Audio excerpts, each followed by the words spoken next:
Hi, everyone. Hi, welcome to this French Tech Connect. We're very, very happy to have you here. And it's been a long time since we had a French Tech Connect like this. So we're super happy to see you again and to be able to do this type of format. So for those who don't know me yet, I'm Isabel. I'm the Vice President of French Tech Seoul, and I'm just going to do today's introduction, and then I'm going to give the floor to the rest of our MC and the rest of our speakers.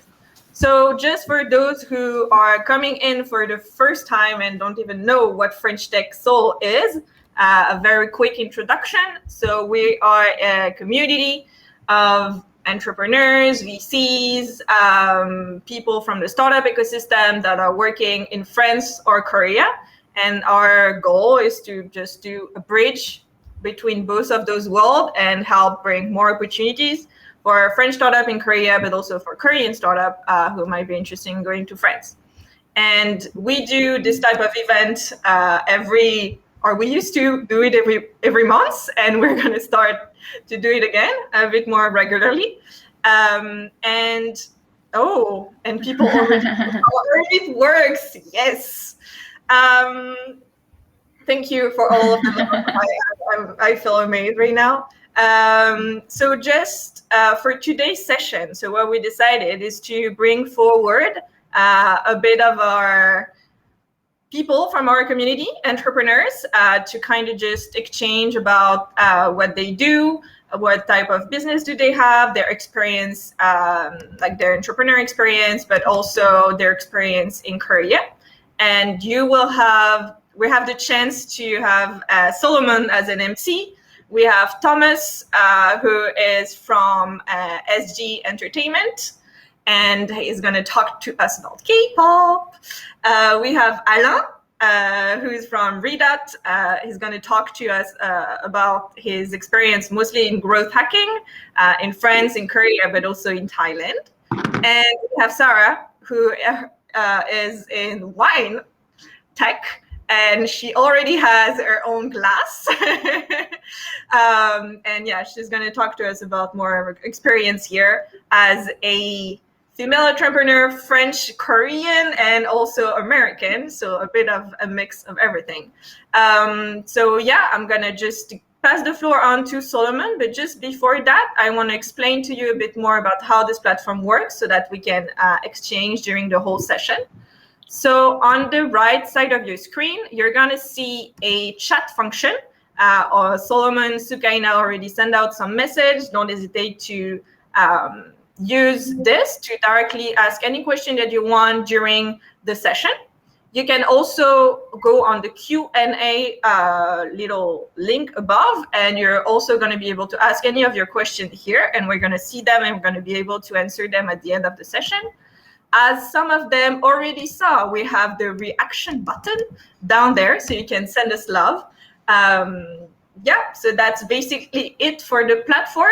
After the session, we're going to have a bit more time for networking for those who wants to stay and enjoy the lounge and go talk to any of the speakers or anyone in the audience that are here today. So I think that's it for me. I'm going to hide in the background and give the floor to Solomon and the rest of the speakers. So see you later and have a very great session. Thanks, Isabel. Perfect introduction. And so I'm very happy to be the MC for this session with three amazing speakers today. I'm Solomon. I'm the president of the French Tech, and it's really a great delight to be able to bring these speakers to share what's happening in the Korean, French, and even international ecosystem and startups, to be able to, give you some flavor of what the French Tech is trying to build also. So first of all, thanks for everyone joining this session. Please don't hesitate to write your questions, and we can even do this as dynamic as possible. And without further ado, I'm gonna ask the speakers, our great guests today, to introduce themselves, and I'll start with Thomas. Thomas, can you share a bit about yourself and how you arrived in Korea? Sure, thanks, Solomon. So my name is Thomas Sommer, and I'm the CFO and the co-founder of SG Entertainment.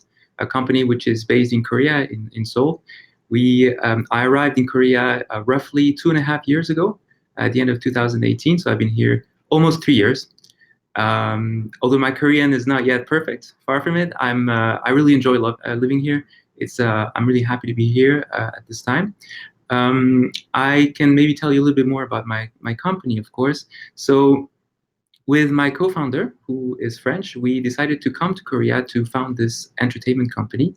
Roughly, in a nutshell, what happened is that my co-founder is also French, as I am, but he was born in Korea, so he looks Korean, and himself has worked in the music industry since he was little, actually, because his parents were also working in this industry.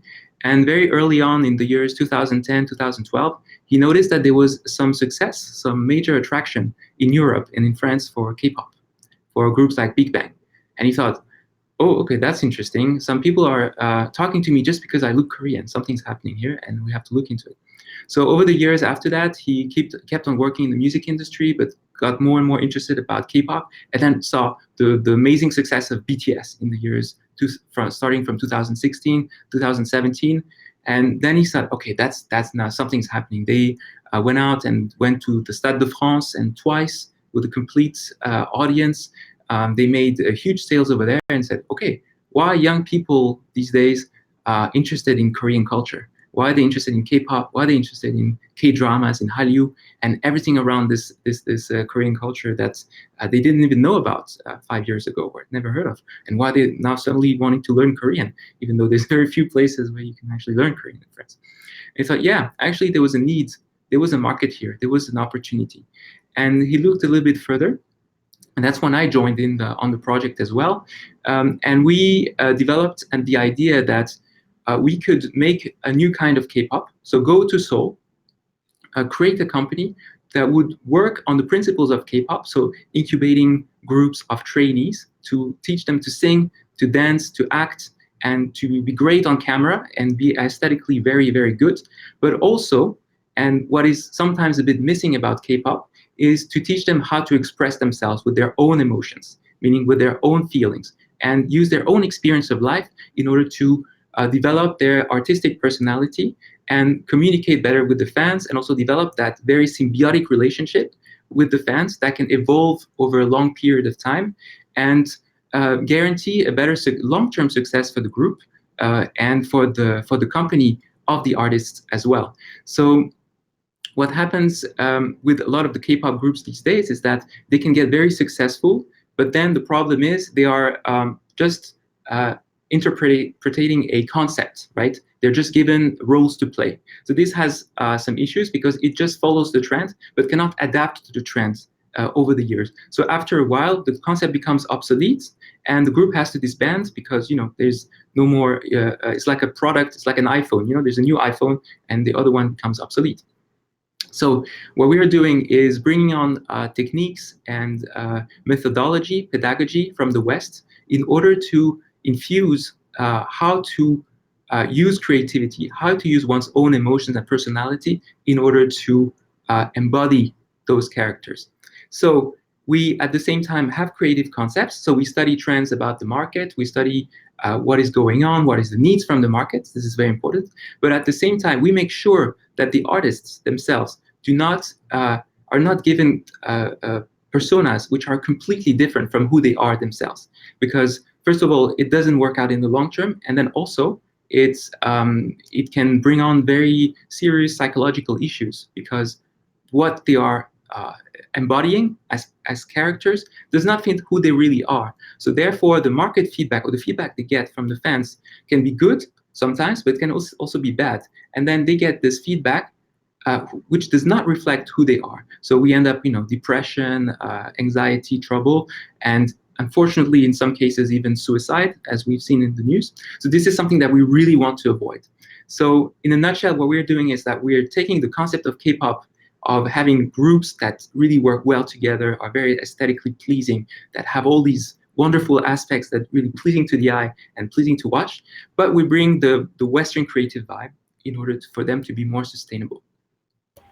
Great. That's really super interesting to see how, even though there was this link with Korea, you came to Korea to launch this new sort of K-pop, bring together your culture also from the West, and really building a new type, leveraging on the K-pop vibe. We're gonna have time to dig more into that, especially to have you talk about that band you already, the group you've already started to incubate, if I can call it like that. So, but before that, I'm gonna pass the mic to Sarah. And Sarah, you're, like Isabel was saying, French, Korean, American, multicultural. You're here. You're working in the wine tech. Please, it'd be really interesting to learn more about yourself and about what you've built here in Korea. Sure. So hi, everyone. Again, thanks for joining. So as Solomon just mentioned, I'm part French, part Korean, was born in France, but also grew up in Korea, went back and forth between France, Korea, America since I was pretty young. And I actually didn't study wine. I was actually a major of politics. So I was in Washington, D.C. for a long time working on foreign policy. I was a foreign policy analyst for almost 5 years. But then what I noticed is when there's policy, there's always wine. And but not any wine. It's a wine that's specifically curated for that event or for that kind of negotiation for the people that they're inviting. And it was just playing such a big role in policy. And me being from the Bordeaux region in France, I grew up with winemakers. And I saw a very interesting role that wine could play in a more political international scene. And so when I looked at Korea, and Korea is a place that I knew pretty well, I saw that, okay, how do we bring this, the role of wine in a public scene, like public policy scene, into a more private sector?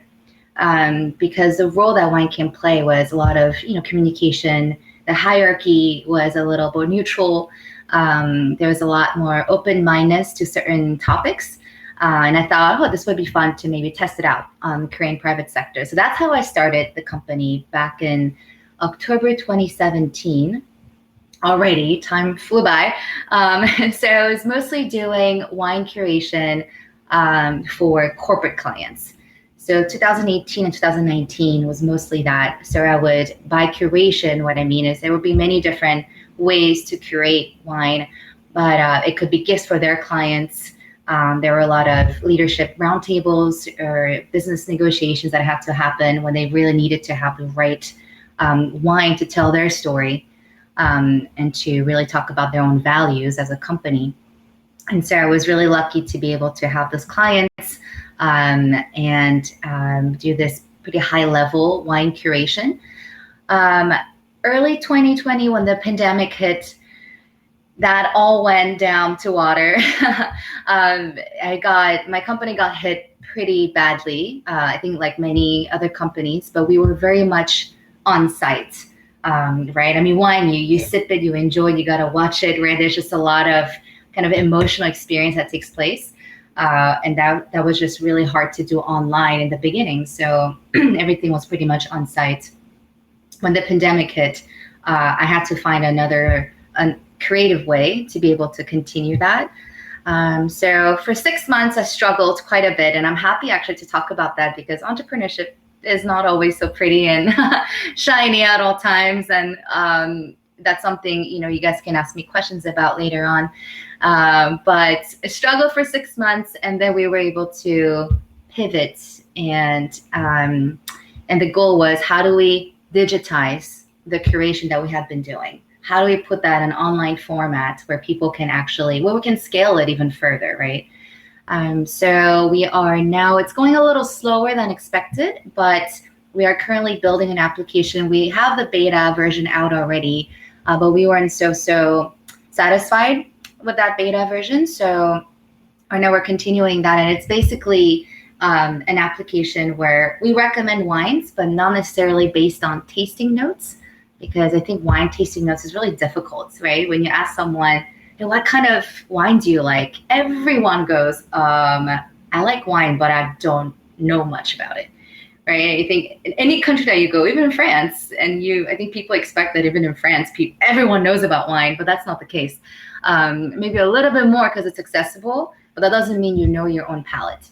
And so rather than focusing on tasting notes, we wanted to focus on occasions, situations, and the goal of, the pretty much answering the why. Why do you want to drink wine in that specific moment? And there were just a lot of answers that would come out of it. So right now we're working on the algorithm, collecting enough data so we can have enough big of a database to start running our beta for B2C. Right now we're only B2B.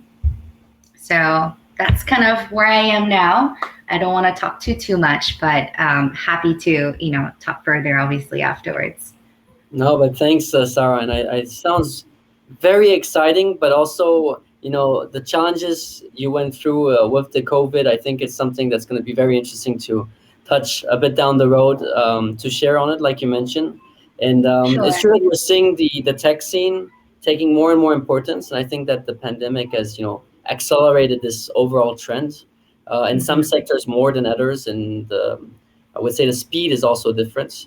But it's really interesting to see how, using the creativity to be able to bring up this, let's say, business, which wine is a lot of meet in person, it's face-to-face, it's events, and see how you can package it into a tech part and make it grow, make it scale. And I think that's a great transition to come to Alain on the growth side. And Alain, you were in Korea, you're part of the board.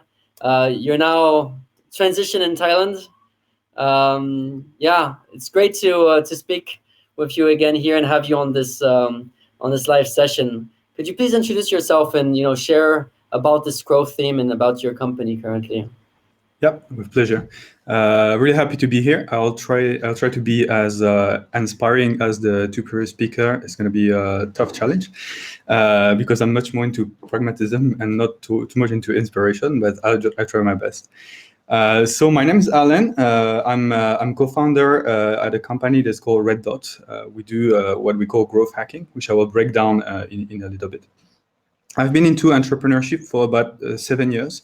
I'm what we call a serial entrepreneur, except the fact that most of the venture I've been building by the past were not very successful.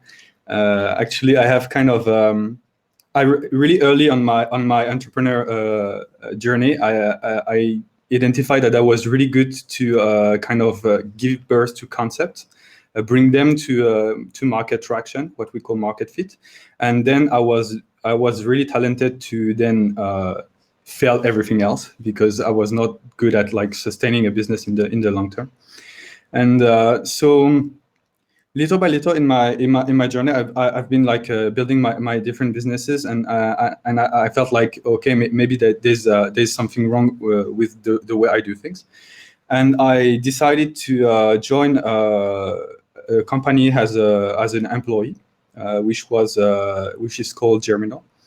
Germinal is a French company that is specialized also on growth hacking. It used to be doing like mission for a lot of large company to help them execute campaign.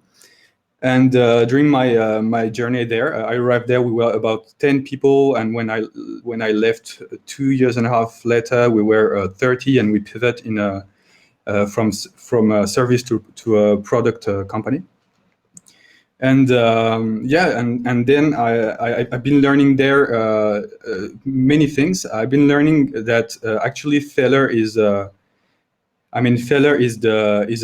norm when you do business, and since then I'm always thinking like I was thinking that okay, we are all going into ventures, we're all launching new products, all launching new markets, etc. And we all act like failure is not a part of the journey, but failure is. And rather than thinking of failure as something very negative, I like to make it a part of the plan to conquer a new market or to launch a new product. So we with Redoot that I co-founded with Pierre, that I think is watching us right now. We specialize on that part. So we help companies to launch new products, launch new markets, or identify their opportunity on the market by making prototypes. So basically, just to give you an example of some mission we might have done in Korea, we used to work with a pet food company, a really large one that I can't disclose the name, but and those people, they have like several different products that they are willing to launch about alternative protein. Some will be, for example, about insects, some will be about vegetal protein, or some will be about synthetic meat. And the idea is we are gonna fake it. We're gonna fake that the product already exists, that it's already ready to consumption, or at least to pre-order. And then we're gonna launch it, like the three in the same time. And we are gonna try to challenge different angles and different type of customers. So for example, we're gonna try to challenge the ecological part, sustainability, the health, etc., etc. We're gonna try like the different perceived value. And by really fast iteration, we're gonna find the best alignment between the product, the persona, and the value proposition. And with that, we can help business to take off. So this can happen before you launch a product, like we did, for example, on this test, or it can happen when companies really want to accelerate their growth. So we just help them like a squad. We come to plug our team to their team, and we're gonna launch mission, for example, for 1 month or 1 month and a half, with like a 1 week experimentation. 1 week, every week is a new experimentation, because the key of growth is the rhythm that you put in place in your experimentation. It's even more important than the quality. And then we help them to kind of understand the framework, understand the mindset, and then we operate this iteration, and we crack what is best for them to grow. Great. I must say that I mean, the growth, especially for the startups, has been one of the key trends. Also, how to build and 0 to 1 and be able to build a company and make it grow very, very fast to sustain it. And one of the things we've also, I mean, I know in my business, we've seen a lot of companies that grow too fast, and that's one of their problems. They can't cope with that growth. But I'm sure that even, for people that want to start the entrepreneurship and that maybe are, looking for the product, they're not really sure if the market can match or not, being able to use your, techniques, advice can be really helpful. So that's going to be, I mean, we're going to dig a bit more into that also afterwards. But also having a bit on the emotional part, I think is going to be very interesting. And on that emotional part, psychology, I know, Thomas, this is one of the key things, the West meets East with the Kpop. And you were talking to me just about this band. So the first band that you're incubating called Alpha Ray. So yeah, please, let us, explain a bit about them, how this came, how you structured the group. It's a girls group, and, what's a bit the plan and how it's been going over since you've been launching this group. Okay, so first of all, I just want to mention that the group isn't launched yet; it's in preparation. So it's will be launched at the end of next year, 22, or even maybe the beginning of 2023. And what also I found interesting is that you mentioned 0 to 1. So 0 to 1 is what we can also describe as creativity, right? It's from nothing, ex nihilo, so from nothing, create something that didn't exist before. This is what we're doing with our company as well. And more specifically, and this is what we're bringing to Korea as well, because this is something it's sometimes not very well understood through the Asian mentality, this idea about the creativity. And you mentioned 0 to 1 creativity and failure. These are two aspects which are sometimes a little bit different, understood very differently in Korea. Coming back to Alpha Ray, so I cannot disclose too much about the concept, of course, because it's still in preparation. But what I can say is that today we are seeing in the world a lot of issues. Of course, we had COVID. We have people who feel very isolated. We have people who feel very alone. They're in lockdown. Also, they are feeling more and more difficult to communicate with other people, to understand each other, to find a very common ground, a common basis in order to understand each other. And this is what the group is going to try to solve or to help especially for the younger generations, to tell them that they're not alone, and to tell them that how they can use their own creativity, their own selves, in order to better communicate and to better build together. So what is very important today is that we see that in a world which is much more isolated, there is an increased need for people to be able to communicate and to be together. And what we're going to show through that group is that we cannot do anything by ourselves. We cannot do anything by just one person individually, or even with tools. What we need is each other. So we're going to show that everyone, by using their own power, but also from being able to draw from other people's strengths, they can actually achieve great things together. So in a nutshell, this is what the concept is, or what the group will be about. Okay, Thomas, I'm gonna stick with you on just for a follow-up question. And you know, you've been here for what, 2 years? You were explaining. You've built this concept, and I'm sure it was not an easy road. And I'm sure there's gonna still be bumps down the road. And I think this is one of the beauties of entrepreneurships. And as Alain is gonna give us more details on how to seek that failure and make it success. But I'd love to hear a bit of those challenges you faced, in which you are maybe currently also facing, to show the fact that even though it's it's a very exciting place, the Kpop, and there's like a bunch of things happening, there's also probably a lot of challenges, especially on the entrepreneur side. Yeah, absolutely. So coming here as foreigners to Korea and starting a company in the field, which is already with a lot of very strong competitors. So of course it's not easy, but I would say that the most difficult part is adapting to the cultural difference, to philosophical, very acute philosophical differences between East and West. And this is something that are there, but it's not the same as coming here and living through them. So it's everything that we talked about entrepreneurship, failure, creativity. These are things which are kind of natural for us in the West, and especially in the US, where failure, they understand it as a part of entrepreneurship, as a part of business, and it's not a problem. But here in Korea, they tend to see success as a straight line. They see success as a very a very specific things you need to do in order to achieve perfection. And this is something which is very strongly ingrained in their minds. And this is what we have to do with the employees that we have, of course, with the Koreans we work with, to teach them that failure is actually not a shame. It's not a shame, and it's not a problem, as long as you get back on your feet and you learn from them. And it's like I heard this recently, made me laugh. It's like a baby in order to learn to walk falls 30, 50, 100 times, but not at no point he thinks, oh, walking is not for me, I'm just gonna give up. So as long as you keep getting up, you haven't failed, so to speak, and it's part of the process. So explaining this journey as being the ups and downs and the variations and all of this is sometimes a little bit complicated in a culture that sees success as very specific standards to achieve. Yeah, it's true. This is one of the things I also saw in Korea, but I believe the mindset's changing. I think that also having entrepreneurs like yourself, it's bringing a different culture, different mindsets, and this is why I believe seeing in Korea quite a sort of revolution in how people are viewing this, because entrepreneurship is bigger challenges than just going to a big group or even maybe a smaller group, but being your salary man in some ways and having your safety nets. There are challenges, and I'm gonna go to Sarah. I mean, stick on this sort of challenges. You mentioned that in the beginning.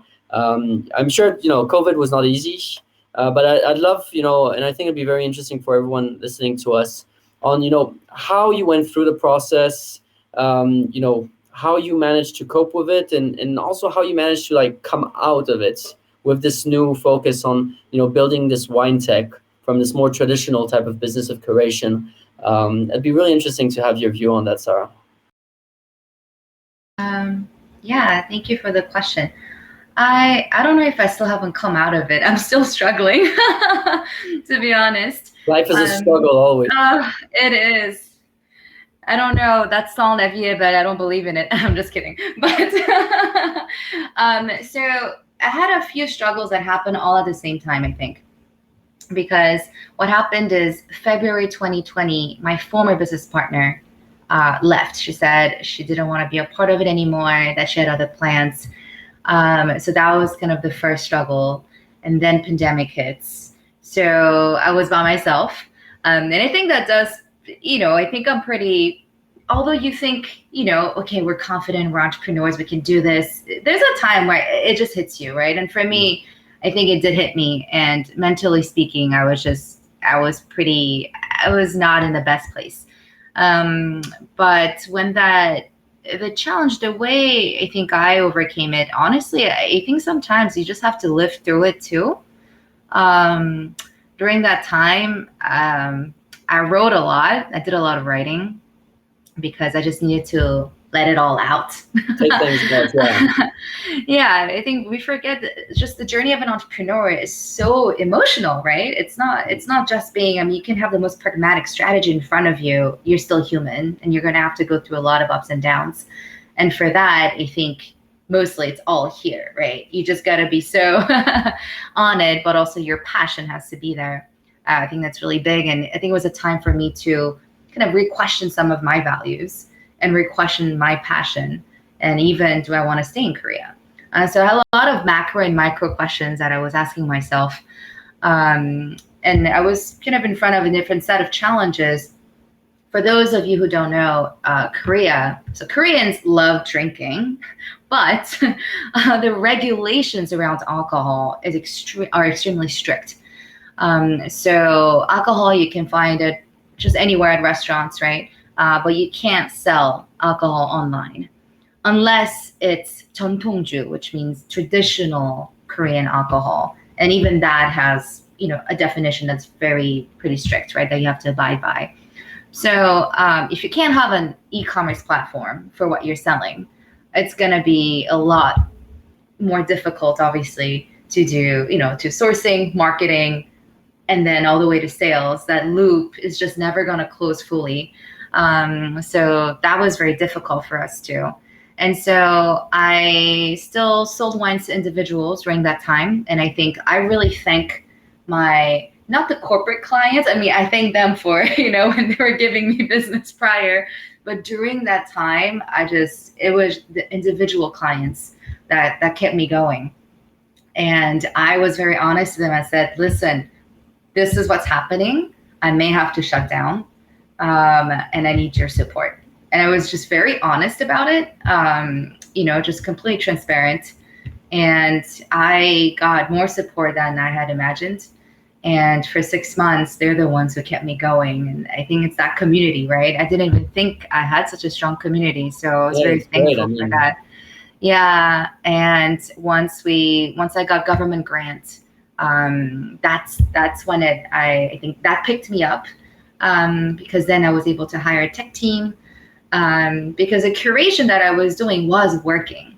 It was a different concept of looking at wine and me knowing wine, but also knowing Koreans and the way, corporate clients were thinking about wine and how they want to do business. I think we were adding a different kind of value.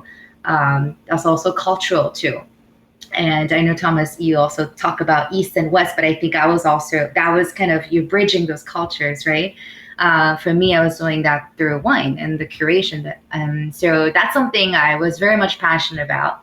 And so digitizing that has not been easy. That's why it's taking a little longer. We just don't want to have a simple platform that just randomly recommends wines. I think there's so many platforms like that out there. That's what we want to do. And so it's been taking some time to really gather meaningful and valuable data. So we're kind of taking a little more longer to get it done, but also the government grant ran out. And I think that's the thing, right? It's just when funding runs out, you got to have that next round, and the timing just didn't work out. And I just didn't think we had enough of a MVP to even fundraise. And so I'm still struggling for the next steps. But our team is still here. We're just, so another set of challenges that we're going through right now. Just mountains and mountains of challenges. Yeah. Going through funding is also a great way to, have things, have the ball rolling in some sense. I think one of the views of challenges or even failure is that if you don't have any, that's probably because you didn't do anything. And that's probably one of maybe the saddest parts. And then I really appreciate Alain talking about failure, because I think that's something that I went through for a few months, and even now. And it's just, I think every morning you also have to remind yourself, right, that it's okay, that it's supposed to be this way, and just think about the solutions more than the problems. So that's the kind of mentality that I am at right now. Yeah. All right. Well, I can understand it was not easy, but it's, first of all, great that you managed to pass, the first challenges. I mean, they're not the first. I'm sure there was some even before, but do that.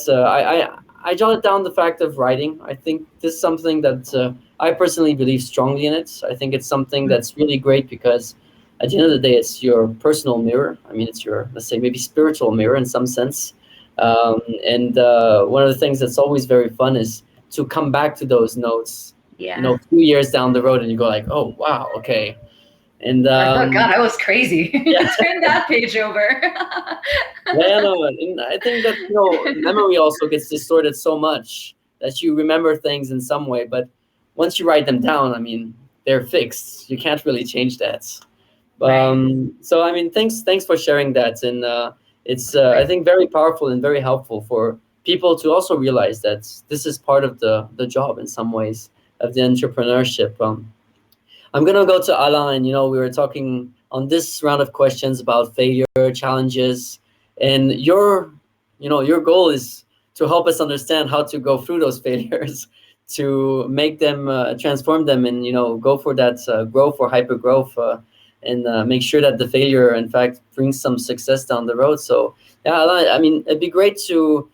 You can take this from wherever sense you want, if it's more on your company or even more generally on the experience you've made working with entrepreneurs, with groups, and on this growth part, to share this to the community. Alain, all yours. Yeah, I just figured there is a mistake on the name of my company in the title. So actually, I think it was really interesting to hear everybody talking about going through failure, because this is a very important thing that we need to share all together, because you have the reality that people show, and you have the reality that people live, and this is very different. If you compare your summer body to the summer body of people on Instagram, you're gonna have a hard time, and this is true in entrepreneurship. It is true in everyday life. And this is always to keep in mind, and for what is about, and it's especially more true when you are in a foreign country, because you are in a kind of a, I mean, it's kind of a hostile ground. I mean, it's not very hostile, but yeah, because I think entrepreneurship in itself is something that can really. You can really easily feel isolated when you're into entrepreneurship, even if you have friends and families and stuff like this. It's not a problem, but you're in something that is so intense that sometimes it's a little bit difficult to share it with people, because it's just like it's very intense. And so this you have this kind of challenge, and then when you're in a foreign ground, you have also like a new culture to adapt to. You have new ethics, new everything. If I take a very something that seems stupid, but it's a very good example, that sometimes the culture can be like a physical, like a wall. It's, for example, if I take me, I don't have a university degree. I quit school really early, and I started to work at a very young age. And in Korea, whenever you want to do business or register a company, and when you don't have a university degree, some things are just not available for you. Or if you want to take a job, it's also not available for you. It's getting very, very more complicated.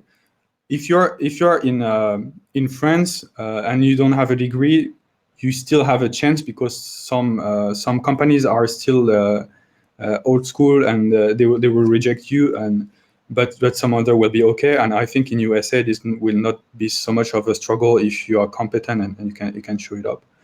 So yeah, so then after, the idea is to so this sometimes can make you struggle, but I think the idea, especially when you're whether you're abroad or not, the big thing is whenever you are caught into failure, the idea is to try things and try things fast because you are running against the clock. Entrepreneurship this is something that everybody should have in mind. Is entrepreneurship is always a race against the clock, and so you have to figure out yourself out. And because there is this value that is very prized in entrepreneur, is called resilience. But there is a difference between resilience and dumb obstination. And the dumb obstination is like, I'm struggling and I'm still hitting my head against the wall in the same way I've been always doing until here. And then you have resilience. If this is not working, I'm going to try something else and something else and something else until this works. That's what my work is really based on. And so I think when you're caught into failure, the two key factors, they are: number one, you should be very enthusiastic about whether it's what you are doing or the impact of what you are doing. These two things and I heard, for example, I remember Thomas, because I had a very long talk with him about his vision of the world and what he wants to bring to this world. And I know that this guy is very driven by a very deep vision of what he wants the world to be. And when you have an ideal for the world that you want to build, even when you're struggling, you know what you're here for, so it's gonna keep you running. And the second thing is like iterating fast, because if you try 1,000 things, you will be right. Even a broken clock is right twice a day. So if you try enough, in the end you will crack it, because there is if you take the universe mathematically, there is an alignment of the elements that is success. And if you try more things, I mean, you shouldn't try only random things, of course, but if you try, the most you try, and the more you're likely to find this alignment. So for me, it's all about the speed of execution, because the idea is great, but an idea it's only start to matter when it's out there, when it's put into action. So the speed of execution and the speed of iteration, whenever you see that you're wrong, how fast you can rebound, how fast you can change. As the kid who falls the first time, if he takes 1 year every time to stand up and try to walk again, he's gonna walk at 30 years old. So yeah, so that's a bit the philosophy behind what I'm doing. That's super inspiring. I feel like I'm ready. I'm gonna go and fight to get that entrepreneurship. Thanks, Alain. I think speed, and I like the difference between the stubborn and just the dumb stupid.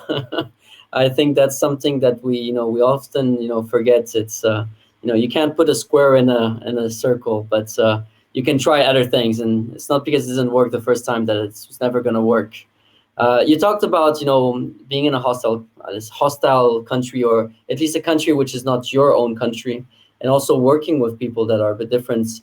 I mean, Thomas, because you're working, you have staff, you're in Korea. How's been the experience of working with Koreans? And I'm sure there's difficulties, but there's probably also a lot of very interesting factors and that have probably have a strong positive also on the business you're building. Yeah, it's definitely been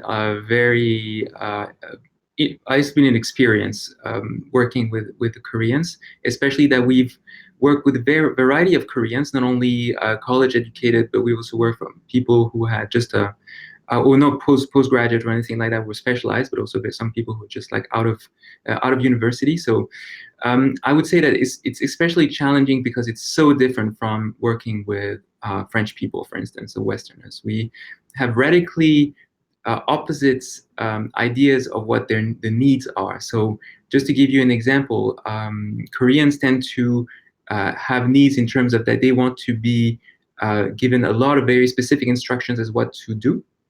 There's a big, it's very important for them to know how to do things, how to get to the objective. And for French people, we're more likely to just want to have the objective and to figure out how to get there. So it's more about the what, and Korea is more about the how. And then you realize that if you try to manage Korean employees the same way you'd manage a French employee, and because you think that's the right thing to do, you end up by making them unhappy and making them frustrated because they feel like you are abandoning them by not giving them detailed enough instructions. Whereas a French person, if you give them too detailed instructions, then he's going to think that you are micromanaging them. So this is a very strong difference, and it's something that we had to learn, because we knew, again, as I was saying before, we knew it was going to be different, but you still have those reflexes, you still have that kind of very strongly ingrained philosophy in your head, and you have your reflexes, your things that you do subconsciously, right? So you need to adapt through through experience, through failures, through things that just blow up in your face sometimes, and you don't expect them, and you just got to pick yourself up, dust yourself off, and go on and learn from that experience. But overall, I think it's not like it's worse or better. It's just you have to know that it's different, and each of them have their qualities. Right now we have people from France, we have someone from the United States, we also have people from Korea, so we're a very international team. And I have to say that I really enjoy, after having learned to work with different nationalities and different cultures, how to make them work together and understand what each of their needs are. And it's a very, fulfilling experience at this point. Yeah, I mean, that must be quite a task, but quite a great experience of working with all these different people and, learning different cultures and how to be able to create that team so that it works better than just the individual person. Sarah, maybe for a last question on your side, we were talking about differences between the Koreans, the French, Americans, and you mentioned at the beginning that wine is also something that you taste. Everyone has their own sense of tasting wine, and so maybe I was wondering, with what you saw in Korea, if how to be able to bridge this gap with what the Koreans see when they're drinking wine, how you're able to sort of explain it, and how maybe this is something you're trying to bring into the wine tech parts. So maybe explain a bit on that background there. Right. Well, first of all, I think still a lot of Koreans view wine as a foreign drink, right? As a foreign alcohol. I mean, which is true. There are Korean wines, but it's just getting started. There are Korean wines. I didn't know that. Yeah. My favorite is from Gyeongsan, so near Daegu in the south. Yeah, that's my favorite and very close to the winemaker. But generally speaking, wine is a foreign Western drink. Therefore, you must drink it with Western food. And then it just becomes a whole, I think that atmosphere becomes Western, so to speak. So you have to be Western, right? Or you have to maybe talk about certain topics or act a certain way, and there's a lot of pressure. And so what I noticed is, okay, that pressure can be good if you're part of that and you know how to do it, and that's when it becomes a whole social economic thing, right? Or you can just be you and know what you want and know what you want to drink and enjoy that. And a lot of people, honestly, once they start really liking wine, they want to go for the latter, not the former. The former of showing off is just fun in the beginning. But then once you really get to know the wine scene and you start liking different wines, then you really want to understand it and have a better understanding of your own palate. So I've seen that change, and that's been really fun. And I see that more and more with even natural wines, because it's no longer about the brand. Because if it's the brand, automatically people are going to think about the price. Oh, then you must have enough money to buy this specific Santé Million wine, right? And then we're no longer talking about wine. We're talking about income level. We're talking about, all different other factors, which is fine too, but it doesn't always have to be that way. So I've seen a big switch, especially among millennials and younger people, about how they view wine. Yeah, sometimes they'll go for a brand wine just because they should try it out, right? It's like a bag from Chanel. They want to just have it for once, just to see what the experience is like. But now it's, hey, I don't know this label. It's a natural wine. Oh, I don't know the winemaker, but let's try it out. I think it kind of evens out the playing field. It's almost like an equality factor. That's what I'm seeing in Korea, which is very interesting. And so the way I saw that trend was, okay, so then let's talk about things that you want to talk about. So then I started really taking notes of the different words that they would use to describe a wine. And I would never say yes or no because there's no answer. And Koreans are so used to answers that was a really interesting process, right? It's like, no, this is not a math question. You can just talk about it and no one's going to judge you for it. And so that took some time, but I think that's why they really appreciated the curation that I was doing. And I would never give them what the tasting notes were. No, that's just whatever the winemaker thinks, which is not like, it's great, it's valuable information, but how would you talk about it? And so we have a pretty fun, actually, database of the words Koreans would use to describe a wine. And we've been actually matching it against how French people would explain it and how English speakers would explain it. And it's really interesting to see the difference. Sometimes there are differences, sometimes there's not. And so that, I think, is really valuable that when we start, when we have this app going, because we can have many different words, but that mean similar thoughts and emotional reaction to smell and the palate. So it's sensory data is super interesting. So we've been working on that. Yeah. This sounds really interesting, and I must say I know it because when I think about wine tech, I'm thinking about Vivino, and I mean the founder of Vivino is also a very eccentric, special guy he built quite an application and doing very successful business. But it's true that if I could tomorrow like choose from my emotion what type of wine I want to drink, that's probably something that might be very interesting. If I feel angry because I had a bad day, well, what wine should I drink to feel better? People get really affected by their emotions, right? The way we eat and the way we drink. Yeah. Yeah, I mean that's one of the things. So no, really looking forward to it. You should definitely need to. I don't know if how the community can also give their feedback whenever there's an MVP. You want maybe some feedback. I think. Yeah, that'd be really great. That's a great way also to be able to pre-test in some sense and have some feedback. Great, thanks, Sarah. Thank you. Alain, I'm gonna finish with you. I wanted to ask you for the TikTok dance, but I'm gonna maybe ask you for some growth hacking tips. If you can maybe share some of the key tips you think can help everyone, not just entrepreneurs, but overall the people here in this community on this key point of growth, because I think we're talking about entrepreneur, but growth is also part of life. So what would be your let's say top 5 or top 3 key growth hacks that you can share with us, and the rest we need to pay maybe at Redoot to get some more answers? Okay. That's a very interesting way to asking this. I will say that the very specific thing about growth hacking, and it's gonna fit the growth in life in general. Growth hacking is composed of 2 terms of growth and hacking. And when you hear hacking, the people, they tend to get like very, they have a lot of fantasy in mind. But what we talk about growth hacking is finding way to generate growth. Is not like a computer cracking, or is not like a, and the key word in growth hacking is growth. Because if you have the hack without the growth, we don't care. If you have the growth without the hack, that's okay, because that's what we are looking for. So the main element is the growth. And the very important thing that you have to understand about growth is a framework. Like growth hacking is a framework. It's not, you can't implement hacks to grow a company. A company is like the company's growth is really based on a number of factors that have to be discovered over time. And for this, you need framework to experiment. You need a good product. You need the right audience. You need the right value proposition. Then after, you need a right retention, etc., etc. But basically, what you need to do is a lot of experimentation, and there is not a magic trick or stuff like this. Is really what we try to get out of.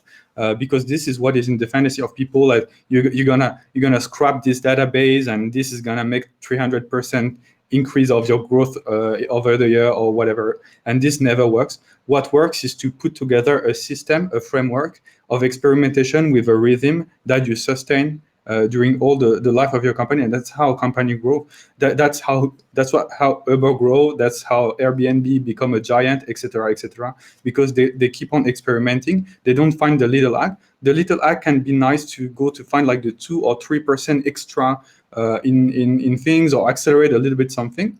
But by design, if you find a quick hack, the day that one day is gonna be public, and other people will discover it, and everybody will start to do it. And at this moment, this hack will become inefficient, because it will be patched by the place that is vulnerable, or the people will use it so much that it's gonna be overused, and nobody will pay attention to it anymore.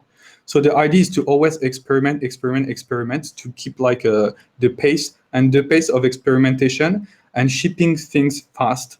Like people who are building a landing page to try out a new service, and they're thinking about 3 days about the color of the call to action, because they read in a book that the psychology and that is like that's okay. But if you hesitate between the blue and the red, just send the two out.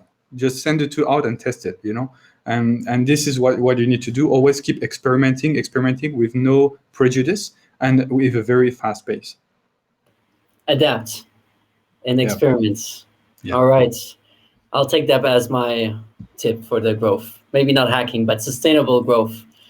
Thank you so much, Alain, Sarah, Thomas. It was really great having you all. I think, it was really interesting having also the personal take of your experience in the journey. I think there's a lot of exciting things to come. And definitely I'm really, very happy and thankful to have you guys as part of the community. And please, do reach out, share, Thomas, once, there's some more news feeds, please share it on the group. Sarah, if you need some feedback. Alain, you know how to make it. And I'm still looking for that TikTok dance. We're going to open up to some questions if there are some. I haven't seen any in the Q&A.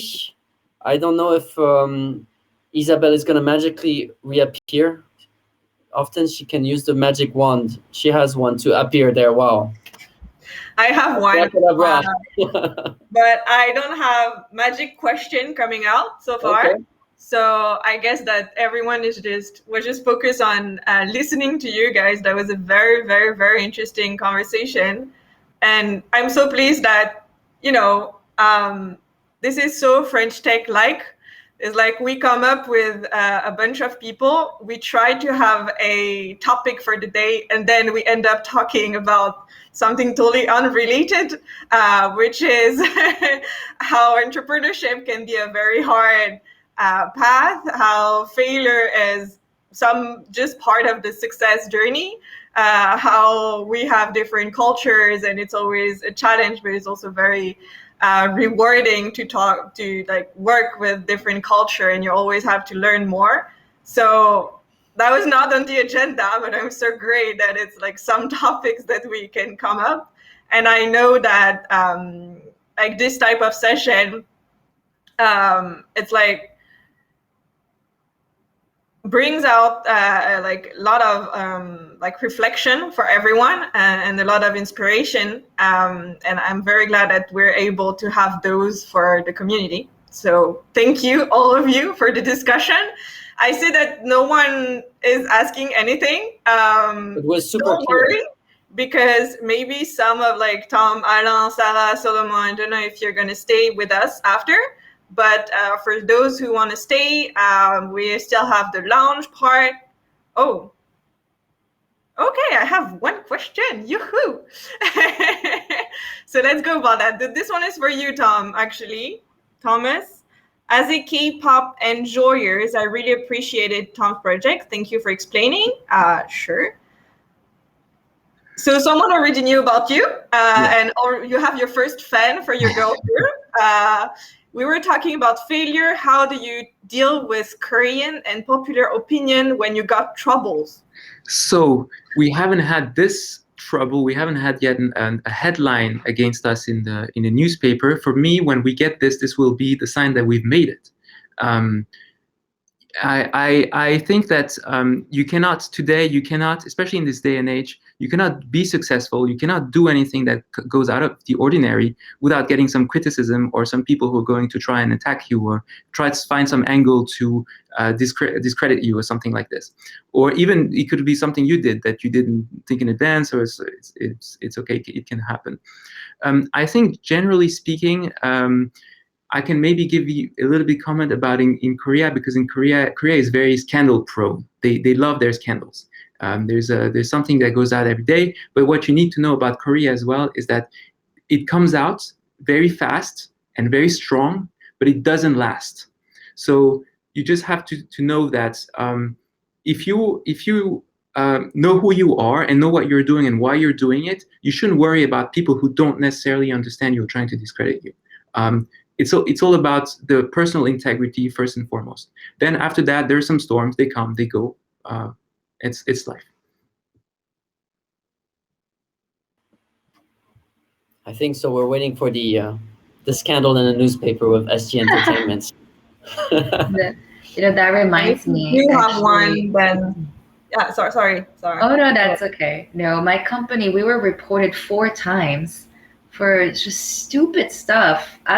For me, I don't think that was a sign that I've made it, because we're still very much, but there's also a lot of jealousy. There's a lot of comparison. And I think that was also part of the cultural, although I know Korea, there were times it was really hurtful, just because I'm not doing anything. I wish I could make all this revenue and, be chilling on an island for a year, but I'm not. But just because I'm active on social media, for example, it's just going to give this image, this grandiose image that somehow Soodevie is doing great. Therefore, we're going to, try to harm this company. And it was crazy how the tax office had to come in to check on if I was paying taxes, and for nothing, just this random person calling the tax office. So this happens, especially I think in the alcohol business. I don't know. But it wasn't very pleasant. But I think that the fact that also being, let's say, foreigner in a different country, and I mean, this goes same if, Korean in France, I mean, there is going to be some jealousies of the sort of, outsider that comes and establishes himself and starts building something. It's true. I mean, from my experience in China, where I was before, that's something, that was quite dangerous, and you needed to be very careful. It often comes down to, are you in some ways giving the respect or giving, the benefits to everyone that should receive it, but sometimes, it's not justified. But there was one of the big scandals on the bakery shops, where the founder, and the whole management team were asked to go to prison because there was huge scandal on flour that was used, which should not have been used, and there was the competitor that was like very jealous of them, and the whole thing got messed up, and they were a bit of an easy target. So it is something that happens, but I think that there's, at least in Korea, there's a pretty strong framework of rule of law. So I think, you need to be able to have those rumors or whatever go above your head and just continue your thing. But yeah, definitely it's. Yeah, actually, I think we talked a lot about the challenges that it represents to be a foreigner in Korea doing entrepreneurship. But also, I would like to give the other side, because now we are talking and there are a lot of people who listen to us, and it's very important to say that there are also a very, very good side, I think, to be a foreigner abroad. Because when the first thing is, when you arrive in a foreign country, you have your community, and your community can make you introduction, and you can really quickly get to know people that you would never get to know as fast in your own homeland.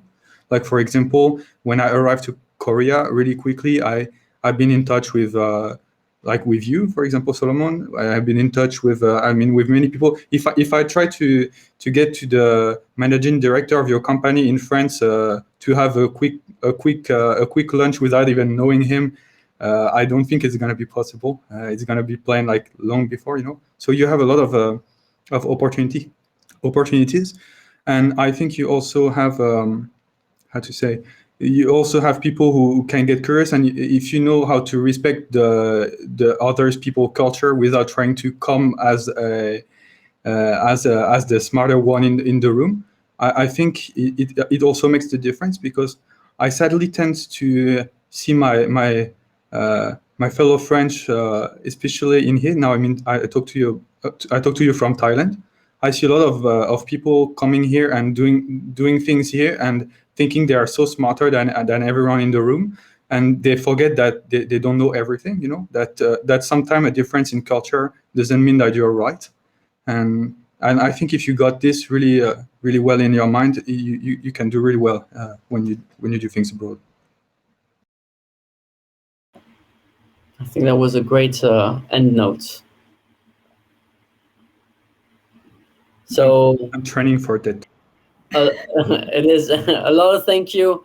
I mean, I think it's also a big thanks to all the participants that joined. I think it's been very great speaking with you and having that experience. Isabelle, is there anything to explain on how to go to the rooms? But I think it goes on the page.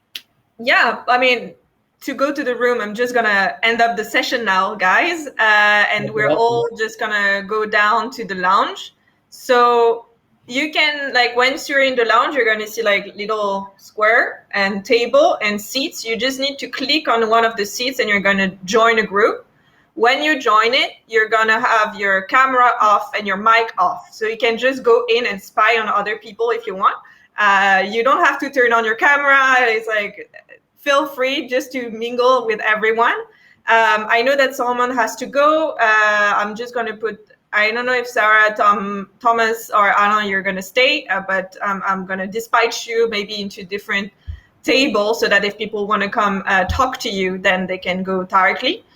So just feel free, come and stay as you want. This is networking time. Maybe Isabelle, just before one quick reminder, I mean, for everyone that joined the session, please, join the French Tech. So we'll put the link, I think, everywhere, but it's free, bunch of great people. And also, unfortunately, like you mentioned, I won't be able to join networking, but please join the French Tech, and you can just ping me afterwards. I'd be more than happy to exchange with all of you. And definitely a big thank you. And Isabelle, always super organizational. Well, thank you everyone for responding so quick to our last time event as usual. So yeah, as Solomon said, very happy to have everyone on board in the community. If you're not already a member of French Tech, I'll just put the link into the chat after this so that you can go to it, or you can just go to French Tech Seoul and then the website, and you're going to be able to have all of the links that you need. Yeah, so very happy to have everyone on board. Super interesting in conversation. I hope that we'll be able to have other very interesting conversation right after that in the lounge and in the networking. So yeah, again, thank you guys for the session. Have a great evening, and I hope to see you on the other side in the lounge. Thank you, everyone. Bye.